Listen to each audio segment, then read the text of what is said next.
Imagine planting a single onion in your garden today and still harvesting fresh onions from that same plant in the year 2030, 2035, or even longer.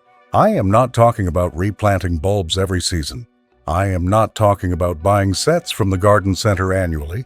I am talking about one onion that literally walks across your garden, multiplying itself, feeding you forever, without you doing anything. In the world of modern agriculture, this sounds like science fiction.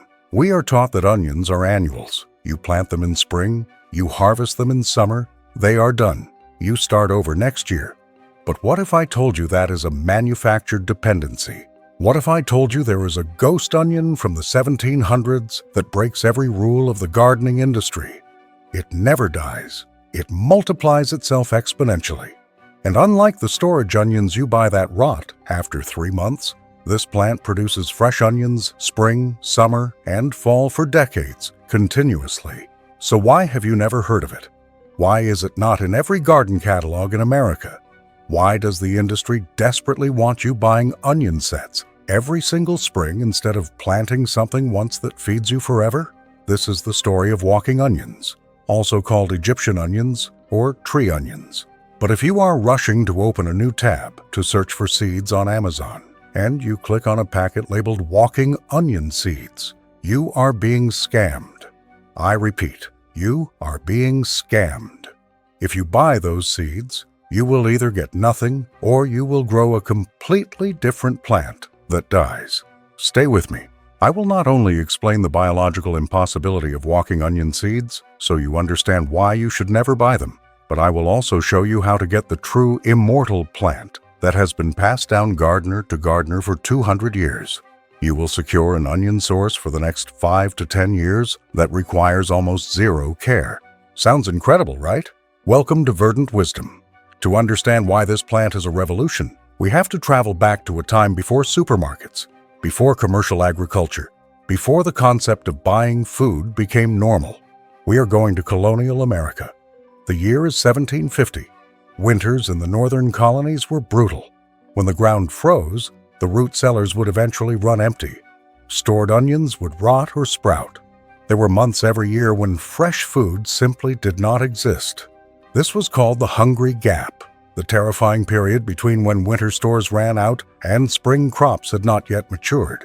But European settlers brought with them a strange type of onion that their grandparents had grown in the old country. It did not look like a normal onion.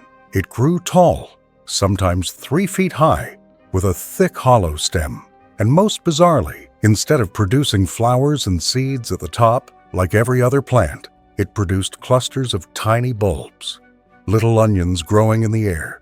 When those top bulbs got heavy enough, the stem would bend over, touch the ground, and the bulbs would root. The plant was walking across the garden, planting itself, multiplying without human help. Colonial gardeners realized they had found biological magic. They planted a few bulbs near the house. Within 3 years, they had a permanent onion patch that required nothing. No replanting, no buying, no storage. You could walk out in January, brush snow off the greens, and harvest fresh onion tops while everything else was dead. You could dig small bulbs in spring. You could harvest the top sets in summer. You could pull full-size bulbs in fall. One planting fed families for generations. For the next 150 years, walking onions were the backbone of the self-sufficient kitchen garden. They were the plant you gave to newlyweds starting a homestead. They were the crop that survived when everything else failed. Every grandmother had a patch. Every farm had a row. It was food security that took care of itself. So if it was so perfect, if it fed entire communities and required zero maintenance, why did it vanish? Why after World War II did this plant suddenly disappear from every seed catalog and every agricultural guide in the Western world? The answer is not because it stopped working. It disappeared because a new system arrived. A system that required you to be dependent. The year is 1950. The war is over. Industrial agriculture is being born. Seed companies are consolidating. Chemical fertilizers are being mass-produced. Tractors are replacing horses. The entire model of farming shifted overnight. It was no longer about resilience. It was about sales. And in this new corporate machine, the walking onion was a threat. Modern agriculture relies on a concept called planned obsolescence. Companies want to sell you onion sets every single spring. Yellow onions, red onions, shallots. You buy them, you plant them, you harvest once. And next spring you are back at the garden center with your wallet open buying more sets. You are a subscription customer. But walking onions? They are a one-time purchase that lasts forever. If a seed company sold you a walking onion plant in 1955, you would still be harvesting from it and sharing divisions with neighbors in 1975. You would never need the company again. To a corporation, a vegetable that never dies and multiplies itself for free is not a product. It is a threat to the business model. So they simply stopped offering it. They removed it from catalogs. They stopped teaching it in agricultural programs. They promoted hybrid onions that had higher yields for one season but could not reproduce themselves. They conditioned gardeners to expect annual replanting. They buried the walking onion alive. They bet that within 2 generations, people would forget it ever existed. And for 50 years, they were right. But they made a critical mistake. They assumed that backyard gardeners would never question the system. But when people started growing their own food again, when permaculture and homesteading exploded in the 2000s, someone dug up the old texts. Someone found the walking onion still alive in their great-grandmother's garden. And when they compared it to modern onions, the results were devastating for the industry. Let us look at why a 200-year-old onion is biologically superior to the high-tech hybrids sold today. It comes down to the root system and the life strategy. An annual onion, like the sets you plant from the garden center, is a sprinter. It has one mission: grow fast, produce one bulb, die. Its roots are shallow because it only needs to survive 6 months. It sits in the top 6 inches of soil, demanding constant water and heavy fertilizer. If you stop watering in July, it fails.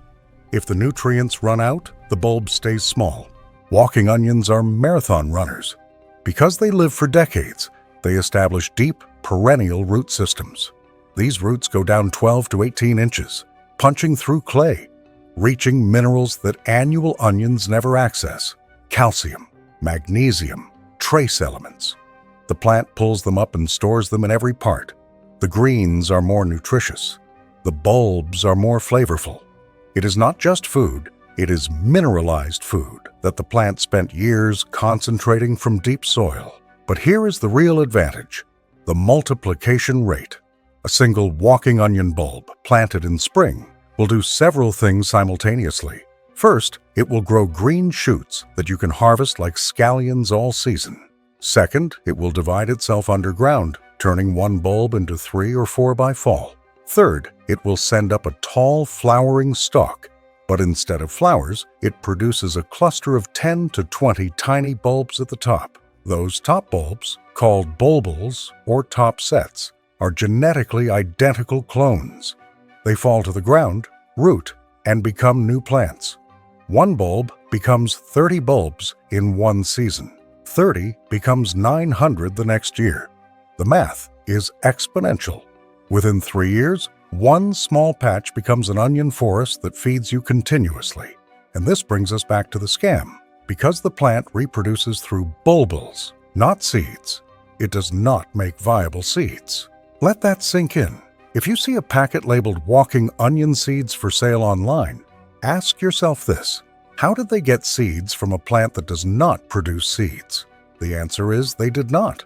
They are selling you either a related species that will not walk, or they are selling you absolutely nothing and betting you will not complain. The power of walking onions lies in their asexual reproduction. They clone themselves perfectly through bulbils. Every plant is genetically identical to the original planted 200 years ago. But this creates a problem for buyers. If there are no seeds and you cannot find them at stores, how do you get them? Simple. You stop acting like a consumer and start acting like a community member.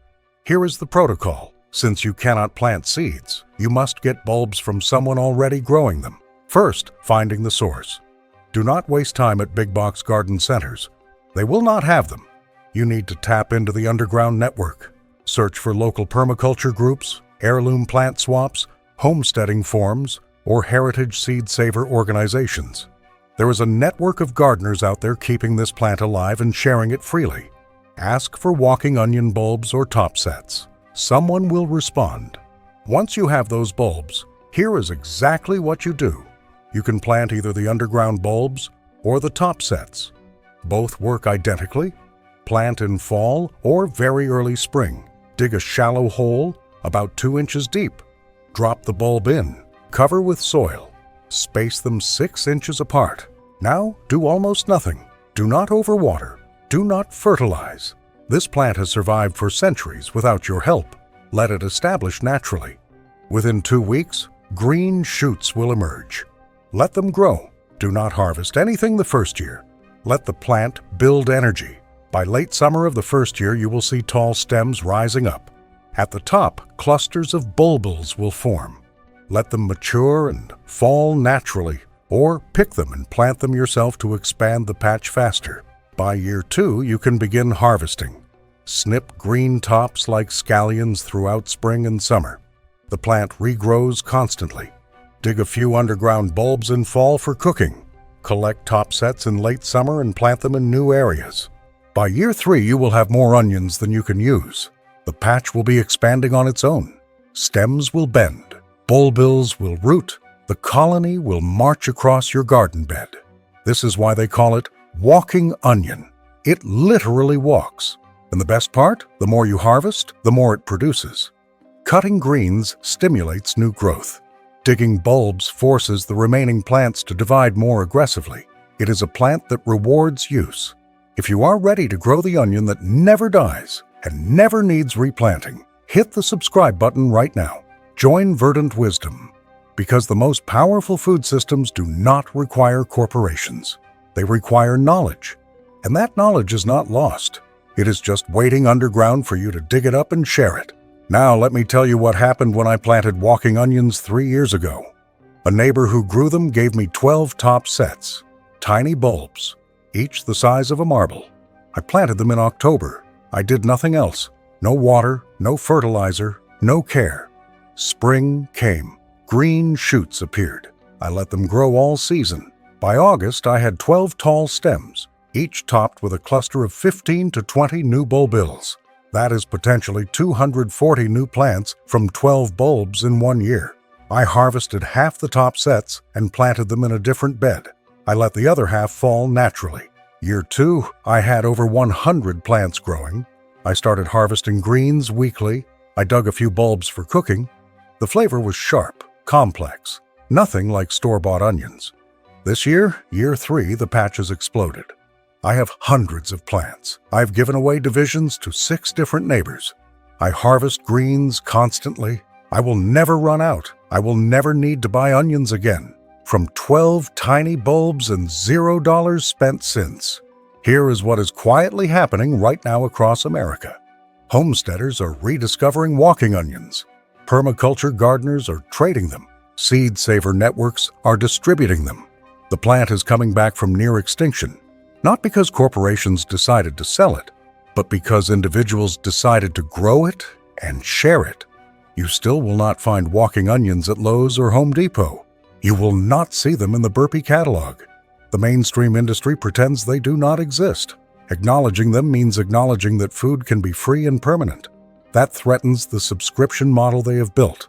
But the walking onion does not care about business models. It just keeps growing, keeps multiplying, keeps feeding anyone willing to plant it. Here is your action plan. Find someone growing walking onions. Check local gardening groups, online forums, plant swap events. Ask for bulbs or top sets. Most people will give them freely because the plant produces so many. Get at least 10 bulbs to start. Plant them in a permanent bed in fall or early spring. Give them space. They spread. Water once at planting, then ignore them. Let them establish for 1 full year without harvesting. Starting in year 2, harvest green tops as needed. Collect top sets in late summer. Plant some. Share some. Let some fall naturally. Dig underground bulbs in fall if you want full-size onions for cooking.